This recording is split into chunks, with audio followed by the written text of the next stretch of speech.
kilala ang lalawigan ng Pangasinan bilang isa sa mga sentro ng agrikultura sa buong bansa. Pero mayroong isang bayan sa lalawigan na ito na hindi lang basta nakasandig sa usapin ng agrikultura, kundi tahimik na bumubuo ng sarili nitong pagkakakilanlan. Walang iba kundi ang bayan ng Balungaw.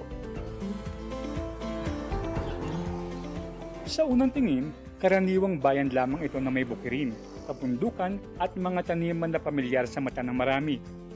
Pero sa mas malalim na pagtingin, makikita ang isang sistemang unti-unting nagbabago. Hindi dahil sa malaking industriya, kundi dahil sa mga taong nananatiling yumayakap sa lupa. Dito, ang agrikultura ay hindi hiwa-hiwalay na gawain dahil ito ay pagkakaugnay na paglalakbay ng buhay.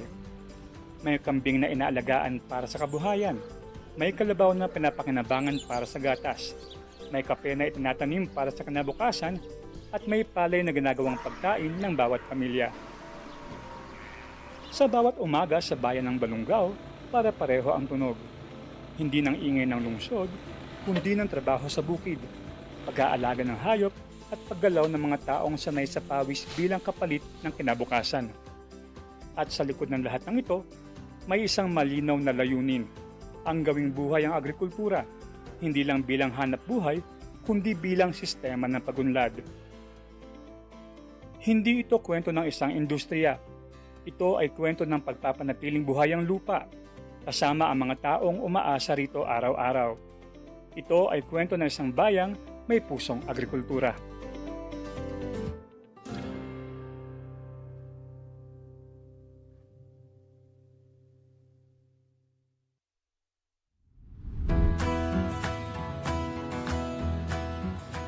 Sa bayan ng Balungaw, unti-unti nakikilala hindi lang ang kanilang turismo, kundi mga programang pangkabuhayan na nakasentro sa agrikultura. At isa sa mga proyektong matagal nang pinagmamalaki ng bayan ay ang Goat Academy. Mahigit 2 dekada na itong bahagi ng agricultural program ng munisipyo. Dito, hindi lang basta pag-aalaga ng kambing ang tinuturo. Dahil kasama rin dito ang tamang pagpapakain, pag-aalaga ng kalusugan ng hayop, tamang breeding, at kung paano ito maaaring maging dagdag kabuhayan ng mga residente. Sa unang tingin, parang ordinaryong goat farm lamang ito. Pero sa loob ng lugar, makikita ang seryosong pag-aaral at pagsasanay para sa mga farmers, students, at maging mga individual na gustong magsimula ng pag-aalaga ng kambing. Goat Academy, it started in 2006 and it was actually established during the time that we were actually choosing our OTOP. Marami kasi mga pinagpilian. And so, nung nakita nila na I think the most possible na pwede na pinakamalapit dito sa ating agricultural town is goat. So, we adopted that. And so, ang aim natin is actually to train people and other entities or whoever na gustong mag-train sa breed upgrading o kaya sa pagpaparami ng mga goats. And so, actually, our focal person who goes around the Philippines is from here. And we call her Mama Goat. Kaya parang very famous siya hanggang Mindanao and they call her the same name. And so, napaganda nun kasi yung programang yan, it's so easy at napaka-easy rin na magparami ng kambing. What we have in our farm is actually the ones that we have already chosen for trainees and for the other ones na gusto naman na bilhin yung mga goats na yan ay meron din naman tayong mga available. So the future is also to expand and probably convert it also as a school. Not only siguro na school yan, meron na rin mga nag-OJT kasi doon. So probably ang gusto natin mangyari is matay up pa tayo ang ating academy sa different schools or agricultural schools anywhere in Pangasinan. Sa kasalukuyan, mahigit 10,000 na ang populasyon ng kambing sa nasabing bayan. Dito, iba't ibang uri ng kambing ang inaalagaan. Mayroong backyard raising o yung maliliit lamang na alaga sa bahay at mayroon ding commercialized setup kung saan mas malakihan ang operasyon. So yung mga backyard po ang kadalasan na material sa mga ginagamit nilang housing, mga ganito lang po. Ayan po yung pagkakaiba. Kumbaga, mas malaking kakailanganin mong pera sa commercial. Compare sa backyard, yun yung pinapa-adapt namin sa mga farmer. Sa Goat Academy, mahalaga mapanatiling malusog ang mga alagang kambing dahil dito nakasalalay ang produksyon at kita ng mga nag-aalaga. Kapag tagulan, mas nagiging mahirap ang sitwasyon dahil madaling tamaan ng sakit ang mga hayop. Kaya araw-araw ang pagmamonitor na ginagawa ng mga nag-aalaga. Ay dito po sa Goat Academy, sir, sa pag-aalaga po namin, parang doon din po kami nare-relax at saka masaya din po kaming nag-aalaga kasi nakikita po namin yung production ng mga kambing na nanganganak. Tsaka lumalago po yung population ng aming mga kambing. Sa umaga po, ang ginagawa po namin, kumukuha po muna kami ng pagkain ng kambing. Nakita naman po natin yung ating taniman ng mga napier grasses. Yun po yung kinukuha namin. Kasi noong una po, sa aming pagpapakain, nakita din po namin na ang aming mga napier ay medyo kunti pa. Hindi pa po kami nakapagtanim. Pero nitong mga sumunod na pong buwan, nakapagtanim na po kami. Kaya hindi na po namin kailangan na parang mabahala kung saan kami kukuha ng pagkain ng kambing. Pagkatapos po namin kumuha ng kambing, nakita po natin yung ating chopper ng napier para sa ganun po, ma-maximize po natin ang napier grasses para wala pong masayang. Kasi nung una, sir, nung hindi pa namin chinachop ang napier, marami pong nasasayang. Hindi po nila kinakain ng mga kambing ng maayos, marami pong naitatapon. Sa hapon naman po, binibigyan din po namin ng feed supplement ang ating mga kambing. Bali kami po yung one, sir, pag may mga concern about sa health ng kambing, sa amin po sinasabi. Sa mga pagkain po nila, kung kasya ba yung nakuha para sa araw na ito. Ganon din yung pagmamonitor namin para yung pagkain po mas konti yung nasasayang para lahat po nakakain nila. So dinadaan po, ginigiling po siya, sineshred po siya para yung matitigas na part, makain pa rin po nila. So ito pong Goat Academy, ang ibibigay po niya yung kung may mga gustong matutunan yung mga farmer, pwede po silang nagbe-benchmarking po sila dito. Tinitignan nila kung paano yung pakain, paano po yung tamang pabahay, ganun po para sa kambing. Yung management po ng pag-aalaga ng kambing, yun po yung hindi lang po sa mga farmer, pati yung mga student po minsan, pumupunta po sila dito, nag-interview. Yun po yung naibibigay na benepisyo rin po sa mga karating nating bayan, sa mga students, sa mga farmer po. Nakikita po nila na parang isang benepisyo rin po ito sa kanila kasi yung iba, yun nga po, natututo rin sila kung paano yung tamang pag-aalaga ng kambing. Umaga pa lamang, nagsisimula na ang kanilang trabaho sa pagkuha ng pagkain, sa paglinis ng kulungan at sa pag-aalaga ng mga bagong silang na kambing. Isa sa mga pangunahing pagkain ng mga alaga rito ay napier grass na itinatanim din sa lugar upang hindi mahirapan sa supply ng pagkain. At bukod sa kita mula sa pagbebenta ng kambing, malaking tulong din ito para sa pang-araw-araw na gastusin ng mga empleyado at farmers na konektado sa proyekto. Nakatulong po yung pag-aalaga ng kambing pag nakapag-produce ka na ng mga anak kasi pwede mo na pong ibenta ang kambing. May income na po na darating sa'yo. Marami pong naitulong ang kambing sa akin. Kasi noon, nung hindi pa ako nakapasok dito sa pag-aalaga ng kambing, problema din po ang pera. Pero nung pumasok po ako dito sa pag-aalaga ng kambing, yun po, na-provide na po ang aking pang-araw-araw na gastusin.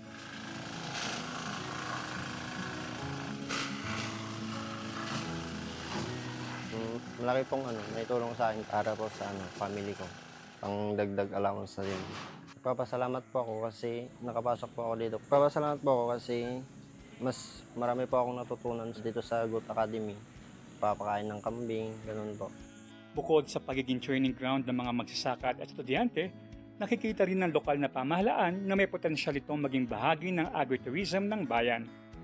Hindi lang para makita ng mga tao ang pag-aalaga ng kambing, kundi para maunawaan kung paano ito nakakatulong sa ekonomiya ng bayan ng Balungaw. Ang target po namin is maparami pa po yung kambing at pag marami na po sila, yun po yung pinaplano na mamigay din po sa mga farmer bilang pasimula po na parang pagkakambing nila. Yun po yung tinatarget po namin ngayon. Sa bayan ng Balungaw, ang Goat Academy ay hindi lang basta kulungan ng kambing. Isa itong lugar kung saan unti-unting natututo ang mga tao kung paano gawing oportunidad ang agrikultura at kung paano gawing pangmatagalang kabuhayan ang simpleng pag-aalaga ng hayop.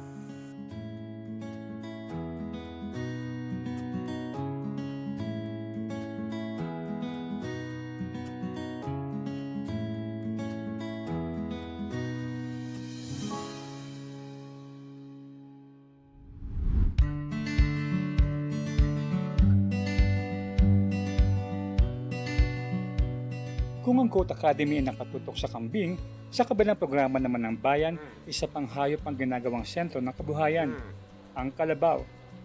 Ang Gatasang Kalabaw Project ay isa sa mga agricultural convergence initiatives ng munisipyo na isinilang pagkatapos ng pandemya. Pero hindi ito simpleng pag-aalaga lang ng hayop. Isa itong programa kung saan ang kalabaw ay inihahanda para sa milk production, isang industriya na unti-unting binubuo sa bayan ng Balongaw. Gatasang Kalabaw started after the pandemic.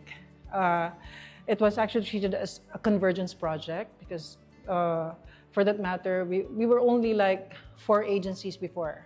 The LGU, the Department of Agriculture, and Philippine Carabao Center, and the DSWD. And together also with the 4Ps, naging project nila yan na binigay. It turned out that the LGU had plans also of putting a cow barn para sa same project. Para sa livelihood yan eh. It's actually for milk. Can you just imagine that ang supply natin ng milk, kung ito yung requirement, ang na-meet lang ng buong Pilipinas is 1%. Hindi nga nila alam kung paano talaga tayo mag-produce dun sa mga pwede natin i-supply sa ating mga schools o sa mga daycare centers. So those are the things that they were thinking about. And then we agreed to that. And so ngayon, with the collaboration project, so far, hanggang ngayon naman, Gatasang Kalabaw is still a baby project. So 2.5 years pa lang siya. And by September, we will start milking. Kasi manganganak na yung ating, I believe so, meron yata kaming mga less than 40 na buntis ngayon. And we're going to have our pilot milking in September. And so of course, we do intend to expand that project. Mukhang maganda rin yan, nakakatulong ka na rin siguro sa requirement ng mga bata. And at the same time, it's also income generating also, not only for the 4Ps, but also for the LGU. Sa simula, hindi pa malinaw sa ilang magsasaka kung paano gagawin ang milk production. Kaya nagsimula muna ito sa pag-aalaga, pagpapakain, pag-aaral, pananaliksik, at pagbabantay ng kalusugan ng mga kalabaw.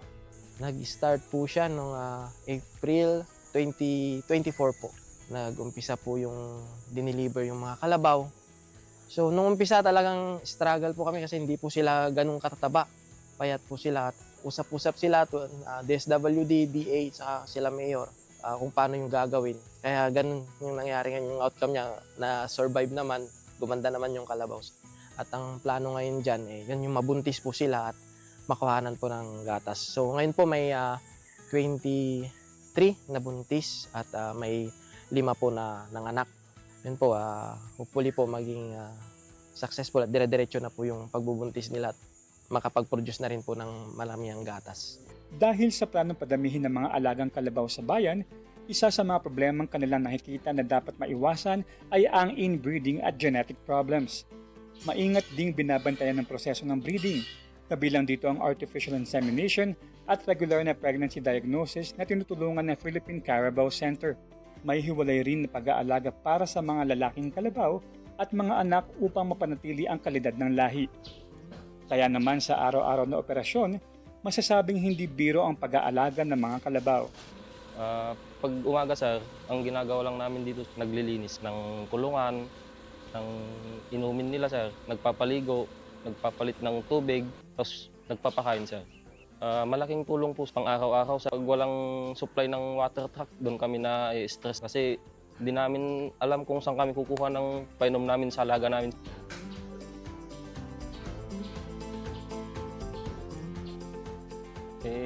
Masaya sir kasi may trabaho kami sa pang araw-araw sir.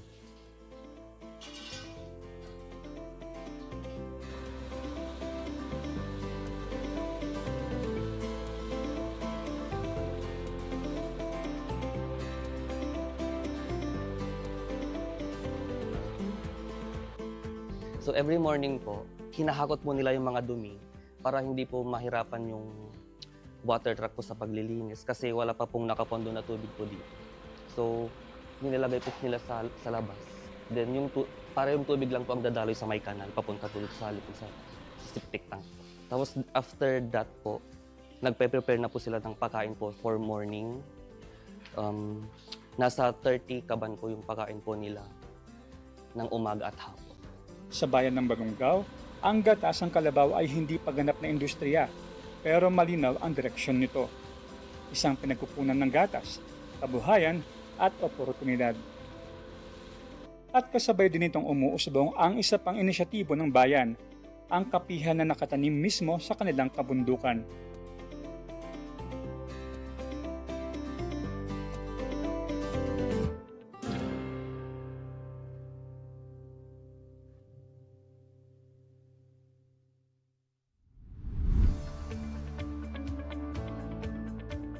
Sa gitna ng patuloy na pag-ikot ng industriya ng Goat Academy at Gatasang Kalabaw, unti-unting lumilitaw ang isa pang kwento ng pag-asa sa bayan, ang kape. Hindi ito biglaan at hindi basta-basta minamadali ang tagumpay.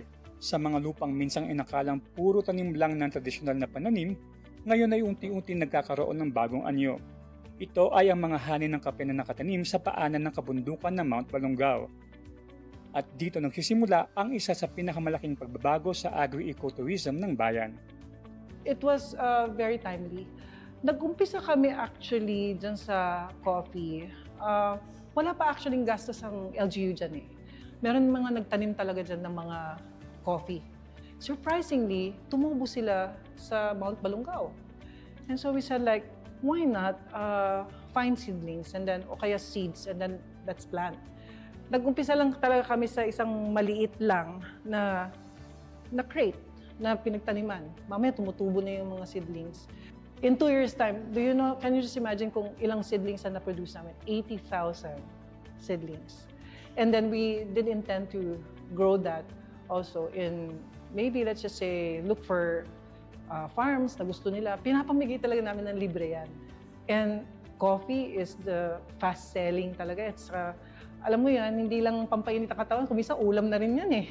So basically sa atin kasi yan, hindi kumpletong araw mo pag hindi ka nagkape. We're actually doing it for reforesting. We're also do intend to give it for free yung mga iba natin mga seedlings yan for livelihood. And of course, we're also planting that para makabigay na rin ng jobs din, tsaka income din sa mga communities. Sa likod ng bilang na ito, hindi lang mga pananim ang nakikita, kundi isang buong industriya na unti-unting binubuo mula sa lupaing dating hindi ganito kalawak ang gamit.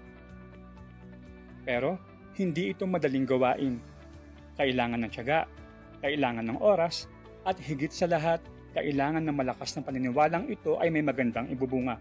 So sa aming tourism development plan, nakalatag na rin doon. Meron kaming tour na ginawa doon, tour circuit. So mauuna kasi will be the culture and arts tour. Ito po, fini-feature po namin ang aming mga yung simbahan, yung aming municipal hall, yung aming parks. And then we go to the agri-eco tourism nga. Ito nga yung fini-feature natin na si Goat Academy, Coffee, and then si Gatasang Kalabaw. And the last will be, ito yung kilala na Balongaw Hilltop Adventure, kung saan yung mga adventure tourism natin naman ang mararanasan ng mga ating bisita. So yung mga zipline adventure. So na-formulate namin ito sa isang tourism development plan. Pag namunga na si kape, we can include it sa activities nila, yung coffee bean picking and other, so mga ganun na activities para sa ganun nai-start na, nakikilala na ang agri-ecotourism sa Balongaw. Sa bawat tanim na kape, may kasamang pangarap na balang araw, ang bayan ng Balongaw ay hindi lang kilala sa kabundukan at pasyalan, kundi pati sa aroma ng sariling ani nito. Sa kasalukuyan, ang kapihan ng Balongaw ay hindi paganap na malaking industriya, pero ang mas mahalaga, may patutunguhan na ito. Mula sa mga lupaing dating tahimik, ngayon ay taniman na unti-unti nabibigyan ng buhay, dahil ito ay nagiging simbolo ng panibagong simula.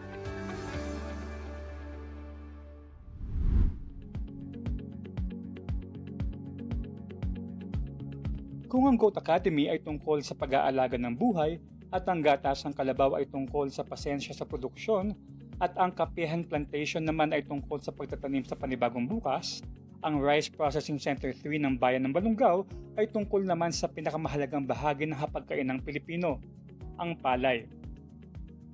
Dito, hindi lang basta ginigiling ang bigas, Dito, sinusukat kung gaano kahalaga ang bawat butil na inanin ng mga magsasaka na may sinusunod na proseso.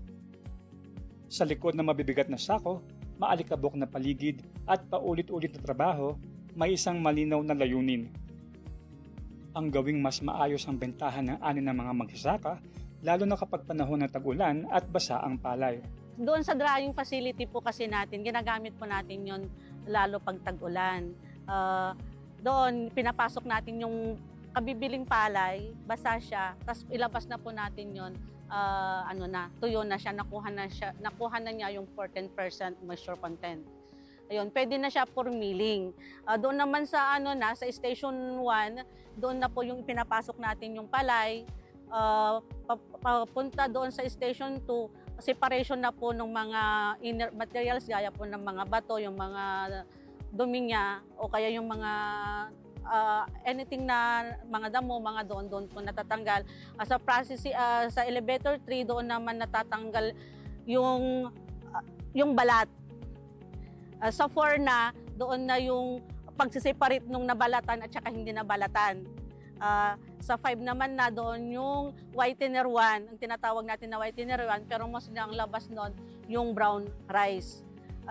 Hindi pa siya masyadong napaputi. Sa whitener 2, doon naman yung medyo pumuti na siya. Yung kung ano yung prepared nung nagpapamil na puti. Doon sa polisher area.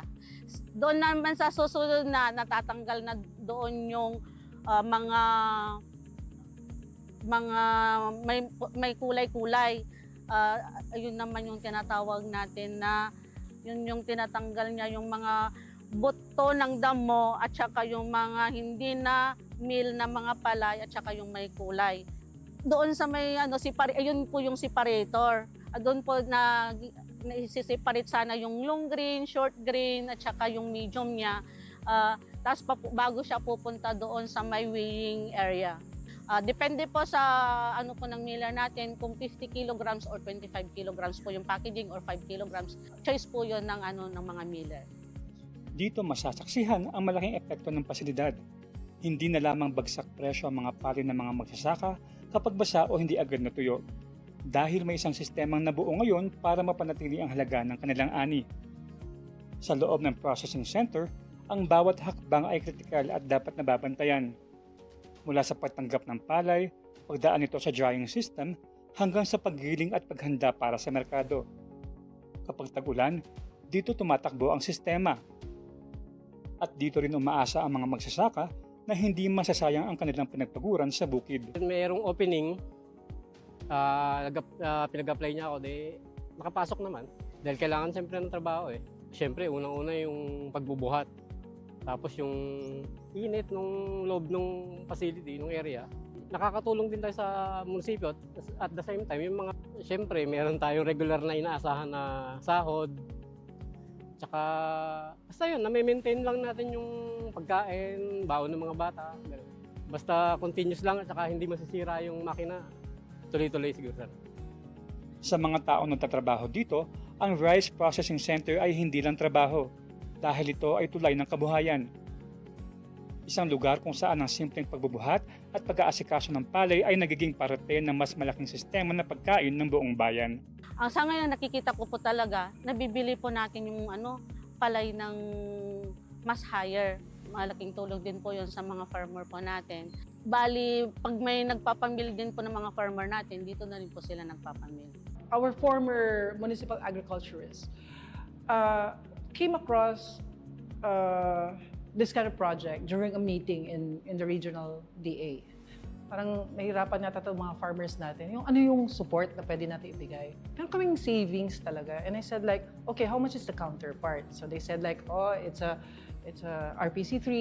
It's actually during the time when we were requesting, it was actually the biggest in the region. Masasabi natin na mas complete siya kaysa dun sa 2. During our heads meeting, we were thinking about ano kaya kung tayo ang bumili ng produkto ng mga farmers. Kasi di ba nagkakabagsakan nga naman yung mga presyo, it's fluctuating and there's no price floor, there's no price ceiling. And then in 2024 and 2025, bumagsak as low as like 8 pesos yata ang isang kilo ng palay. Kawawang-kawawa mga farmers. And can you just imagine that we actually teach our farmers to do business, parang to treat whatever industry that they are in like their business. Marunong silang magkwenta na for every kilo of palay na mapoproduce mo, ito yung how many pesos, di ba? Ito yung puhunan. And we also promote it. Marami na rin kaming mga kliyente, mga customers coming from other towns. So, kung minsan meron yung mga time pag anihan, talaga pila-pila rin talaga yung mga nagpapa-mill. And they don't take long bago kasi yung ating facility and then it's well-maintained. So, hindi na nag-aantay yung mga truck nila. And they feel safe also there kasi may mapaparadahan din sila. So, and they like it. So, we don't only take care of our equipment or facilities, we also take care of our customers. Sa pag-ikot ng makina, sa pagdaan ng bawat sako, at sa alikabok ng palay, naroon ang parehong kwento. Ang kwento ng magsasakang umaasa na ang kanyang ani ay may tamang halaga.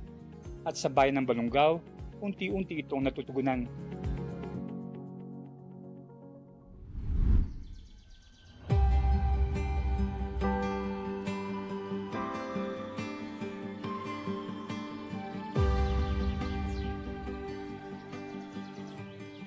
Sa sektor ng agrikultura, mas malinaw na nasasaksihan kung paano tumatakbo at sumasabay sa agos ng buhay ang bayan ng Balungaw. Ang Goat Academy na nagsimula sa simpleng pag-aalaga ng kambing, ang gatasang kalabaw na unti-unti nagbibigay ng bagong kabuhayan, ang kapehan plantation na nagtatanim ng pag-asa sa kabundukan, at ang rice processing center na nagpoprotekta sa halaga ng bawat ani. Lahat ng mga ito ay magkakaugnay. Hindi sila hiwa-hiwalay ng proyekto dahil nabubuklod lamang sila sa iisang sistema, isang siklo ng buhay na nasabing bayan. What we're doing here is actually circular economy. Sabi ko, ito will actually complement the other. I buy your product. What I see here is the entire collaboration dyan is, it's basically, we're practicing our own development of our own economy here. So, go local first. Kasi ipatronize mo muna kung ano yung meron dito. Natutulungan mo na nga yung farmers, nakakabenta ka pa ng mas mura, and your services is still superb. Kung ano man yung income namin ay nai-invest namin ulit, na ibabalik din natin sa tao. So, it's basically just going around. I believe so that it's gonna help the province also because any development, para kaming isang barangay kasi ng probinsya. Can you just imagine that this is the only town in the entire province of Pangasinan that is from 4th class na hindi na dumaan sa 3rd and 2nd. Nag-leap kami. It's a quantum leap to 1st class. Balungaw really is thriving. It's growing, it's thriving. And we invest in people, we invest in our own products, and we're very conservative. We should be working together. We should be in collaboration kasi we're talking about food. We're talking about remedies for crisis. We're talking about putting together a system that will be able to help the community. Leadership is not always in the spotlight, like you put me in now. But, ang sinasabi ko parati dyan is, you go down to the level. Listen, listen. Listen, no matter how it hurts, maybe they're right. And so, being there in the midst of everything, any consequence or any crisis or whatever there is, just be there, be present. So that is what I think leadership is. Sa bayan ng Balungaw, ang agrikultura ay hindi lamang hanap buhay.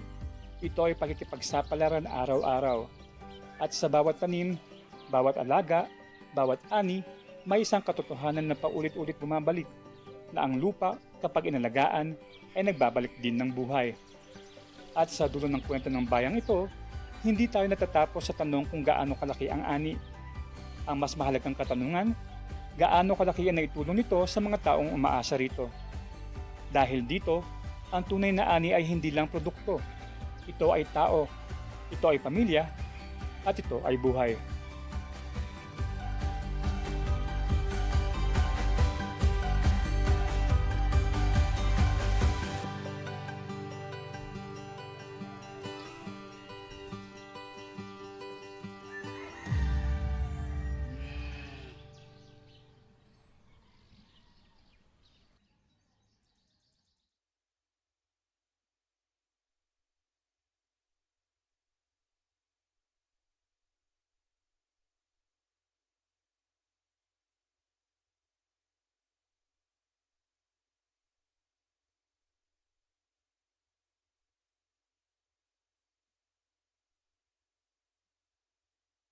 Members KBP, kapisanan ng mga broadcaster ng Pilipinas.